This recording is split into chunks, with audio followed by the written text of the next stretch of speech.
আজ আমি তৈরি করেছি রুই মাছের একটা healthy preparation.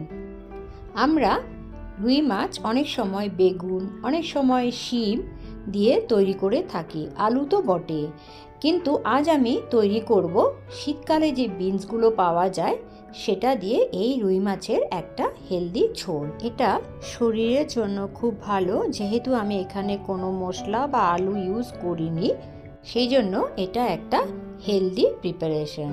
Hello friends, welcome to Sumi dream world.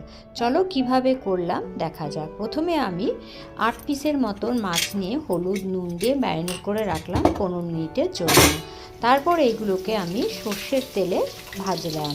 এখানে আমি কিন্তু তেলের পরিমাণটা খুবই কম নিয়েছি। তো মাছগুলো ভাজা হয়ে গেলে অন্য একটা পাত্রে আমি নামিয়ে নিচ্ছি।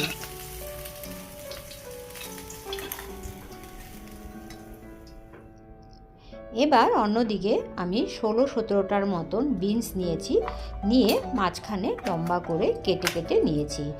এগুলো লম্বা রাখলে খেতে ভালো লাগে, আমি ছোট ছোট পিস করিনি। সবগুলো বিনস কাটা হয়ে গেলে এবার আমি এটাকে একটু নুন জলে ভিজিয়ে রাখবো, যদি কোনো নোংরা থাকে তাহলে বেরিয়ে যাবে। অন্যদিকে মিক্সির জারে আমি 60টার মতন ছোট ছোট পাকা লঙ্কা নিয়ে নিলাম, যেগুলো ঝাল না, একদমই খেতে শুধু স্বাদটা আনবে, টেস্টটা আনবে। একটু গ্রাইন্ড করে নিলাম, একটু যাতে দানাদার থাকে। অন্যদিকে একটা টমেটো ভালো করে কেটে নিলাম, একটু বড় সাইজের টমেটোটা নিলে ভালো। এবার সেই তেলেই আমি কালো জিরা ফোড়ন দিলাম। যখন তেল থেকে একটা কালো জিরার সুন্দর গন্ধ আসছে, তখন আমি বিনসগুলোকে তেলের মধ্যে দিয়ে দিলাম। দিয়ে এবার আমি একটু নাড়াচাড়া করে নেব। বিনসগুলোকে এখানে আমি বেশি ভাজবো না, তাহলে বিনসের যে গুণটা সেটাও নষ্ট হয়ে যাবে। জাস্ট একটু আলতো হাতে আমি জাস্ট নেড়ে নিলাম। এবার কেটে রাখা টমেটোটাকে দিয়ে দিলাম, দিয়ে একটু নাড়িয়ে নিলাম এবং এটাকে একটু ম্যাশ করে নেব।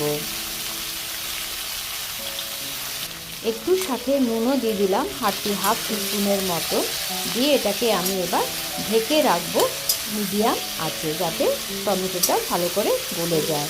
আবার বিনসটাও যাতে বেশি তেলের মধ্যে ভাজা না হয়ে যায়, বেশি ভাজলে কিন্তু বিনসটা খেতে ভালো লাগবে না। তো 2 মিনিট রাখার পর টমেটোটা যখন সেদ্ধ হয়ে গেছে, তখন আমি লঙ্কা বাটাটাকে এখানে আমি দিয়ে দিলাম। হ্যাঁ, এই লঙ্কাগুলো কিন্তু ঝাল বেশি নয়, যদি তোমরা ঝাল খাও তাহলে ঝাল লঙ্কা নিও। এবার আমি 1.5 চামচের মতো, ছোট চামচ এটা টিস্পুনের, আমি হলুদ দিয়ে এবার ভালো করে নাড়িয়ে নেব। এখানে যেহেতু আমি কাঁচা লঙ্কা বাটা ইউজ করেছি, সেই জন্য আমাকে তেলের সাথে এটা কষিয়ে নিতে হবে, কারণ না হলে কাঁচা লঙ্কার যে একটা কাঁচা গন্ধ আর টমেটোর যে একটা কাঁচা গন্ধ সেটা থেকে যাবে।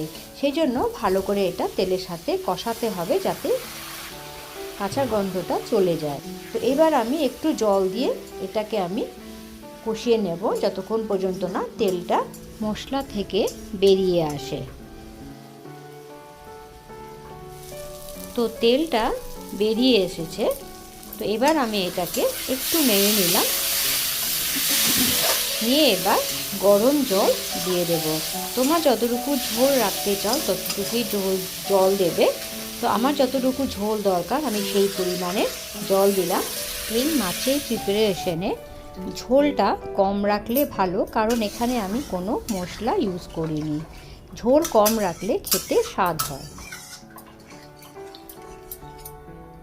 এবার আমি ঝোলে স্বাদ মতো নুন দিয়ে দিলাম।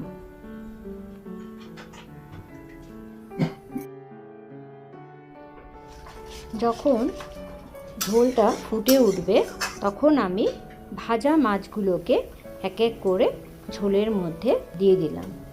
আর এটা আমি মিডিয়াম ফ্লেমে কুক করব, যতক্ষণ পর্যন্ত না বিনসটা ভালো মতন সেদ্ধ হয়ে যায় আর ঝোলটা মাছের মধ্যে ঢুকে যায়।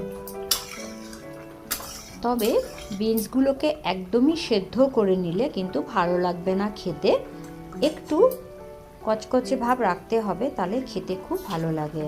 এইভাবে হাই টু মিডিয়াম ফ্লেমে রেখে 5 মিনিট থেকে 7 মিনিট কুক করার পর আমি দেখলাম এটা হয়ে গেছে। এবার আমি কুচনো ধনেপাতা দিয়ে একটু নাড়িয়ে নিয়ে 2 মিনিটের মতো কুক করে নেব, যাতে করে ধনেপাতার একটা সুন্দর গন্ধ ঝোলের মধ্যে মিশে একটা সুন্দর অ্যারোমা আনে। ধনেপাতা দিয়ে সাথে সাথেই নামাবে না, 1 থেকে 1.5 মিনিটের মতন প্লিজ একটু কুক করে নিও, তাহলে দেখবে সুন্দর একটা গন্ধ মাছের ঝোলে মিশে যায়। তো তৈরি হয়ে গেল বিনস দিয়ে রুই মাছের হেলদি ঝোল। আমি এখানে ধনের গুঁড়ো, জিরের গুঁড়ো, লঙ্কার গুঁড়ো বা আদা বাটা আমি কিছু ইউজ করিনি, তাও কিন্তু এই রুই মাছের ঝোলটা খেতে অসাধারণ টেস্টি হয়। একবার তোমরা বানিয়ে দেখো। যেহেতু আমি মশলা ছাড়া করেছি, এটা একটা হেলদি মাছের ঝোলও বটে। আশা রাখছি ভিডিওটা ভালো লেগেছে। ভালো লেগে থাকলে লাইক, শেয়ার ও সাবস্ক্রাইব করে দিও। তোমাদের একটা সাবস্ক্রাইব আমাকে অনেকটাই মোটিভেট করে। নমস্কার, ভালো থেকো।